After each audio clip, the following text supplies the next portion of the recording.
Pemirsa, gudang amunisi Kodam Jaya di kawasan Gunung Putri di Kabupaten Bogor, Jawa Barat meledak dan terbakar pada Sabtu malam. Proses investigasi penyebab ledakan dan kebakaran gudang tersebut sudah mulai dilakukan.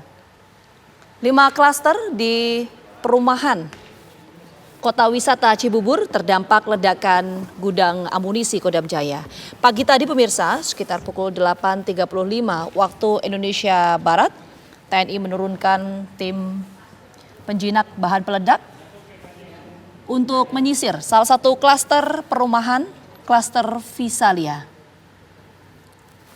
Hal tersebut dikarenakan sejumlah granat hingga proyektil peluru terpental hingga ke wilayah klaster ini, mengingat jarak gudang amunisi dengan klaster ini tidak lebih dari 1 kilometer. Penyisiran terhadap rumah warga yang terdampak ledakan juga dilakukan oleh aparat teritorial dengan radius 2 km dari lokasi kejadian. Kini tim investigasi masih terus melakukan penyelidikan penyebab ledakan dan kebakaran gudang amunisi Kodam Jaya. Iya, tadi kita bisa lihat ya, tim Jihandak memasuki klaster dan menemukan ada sejumlah proyektil, bahkan ada sejumlah bahan peledak.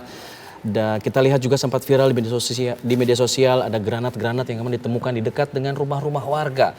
Ini menjadi kekhawatiran. Meskipun disebutkan bahwa bahan peledak ini merupakan bahan peledak yang sudah kedaluarsa, namun tetap saja bisa membahayakan dan juga mengancam jiwa. Untuk itu perlu diturunkan tim Jihandak menyisir satu persatu agar tidak ada proyektil ataupun alat bahan peledak yang masih berbahaya yang bisa saja aktif untuk kemudian mengancam jiwa masyarakat. Ya, ini juga seperti yang tadi Alfat sampaikan bahwa ini kemudian menjadi alasan kenapa sampai saat ini masih ada beberapa warga yang lokasi rumahnya ini berdekatan ya, tidak lebih dari 1 kilometer dari lokasi ledakan ini, tidak diperbolehkan sementara untuk kembali ke rumah karena memang masih ada proses penyisiran untuk kemudian memastikan apakah wilayah tersebut betul-betul dinyatakan aman atau tidak.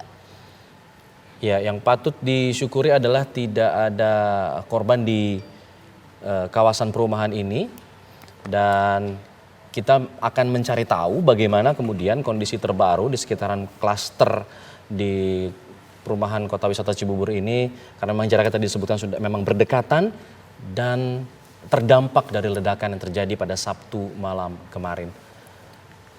Mengenai penyebab ini juga meskipun sudah sempat disampaikan oleh Panglima TNI ya bahwa penyebab ledakan ini karena diduga gesekan amunisi yang kadaluarsa, tapi memang masih terus dilakukan proses penyelidikan kenapa kemudian ada proses gesekan amunisi di lokasi tersebut, apakah memang ada semacam human error atau kelalaian atau ada hal lain di luar itu yang masih menjadi penyelidikan sampai saat ini, apa yang kemudian menjadi pemicu gesekan antar amunisi sehingga menyebabkan ledakan di lokasi kejadian. Tentunya diharapkan adalah penjelasan dari pihak TNI akan terbuka untuk publik karena ini juga menyangkut keselamatan dari masyarakat yang berada di sekitar gudang amunisi tersebut.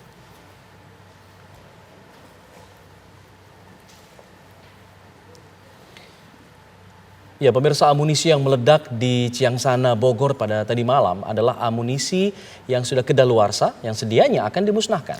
Tapi meledak sebelum sempat dimusnahkan, hal tersebut dijelaskan oleh Panglima TNI Jenderal Agus Subianto ketika menginspeksi lokasi kejadian. Oh, nggak jadi split, oke. Panglima TNI Jenderal Agus Subianto menjelaskan gudang munisi daerah atau Gudmurah Kodam Jaya, Ciangsana, Bogor menyimpan amunisi sisa latihan atau temuan serta amunisi yang sudah kedaluarsa. Amunisi tersebut sedianya akan melalui proses pemusnahan, tapi belum sempat dimusnahkan sudah meledak. Ledakan terjadi di gudang penyimpanan munisi sisa latihan atau temuan dan munisi-munisi yang sudah expired. Ya. Dan secara sistematis sebenarnya munisi-munisi tersebut akan diledakkan ya, didisposal namanya, dipamempek. Tentunya melalui sistematis pemeriksaan dan sebagainya. Kalau sudah expire itu relatif sensitif dia, ya, labil. Dia kena gesekan pun bisa gesekan, kena panas, dia akan mudah meledak. Makanya kita punya SOP penggudagannya itu di bawah tanah gitu ya. Jadi di bawah tanah karena labil tersebut dan sewaktu-waktu bisa meledak ya. Panglima TNI juga menjelaskan kompi penjinakan bahan peledak atau jihandak telah dikerahkan di radius 2 km sekitar gudang untuk menyisir area permukiman, mencari sisa-sisa amunisi yang terpental. Warga diimbau agar menghubungi aparat apabila menemukan sisa-sisa amunisi tersebut. Dari Bogor, Jawa Barat, Felicia Amelinda, Indra Galih, TV One mengabarkan.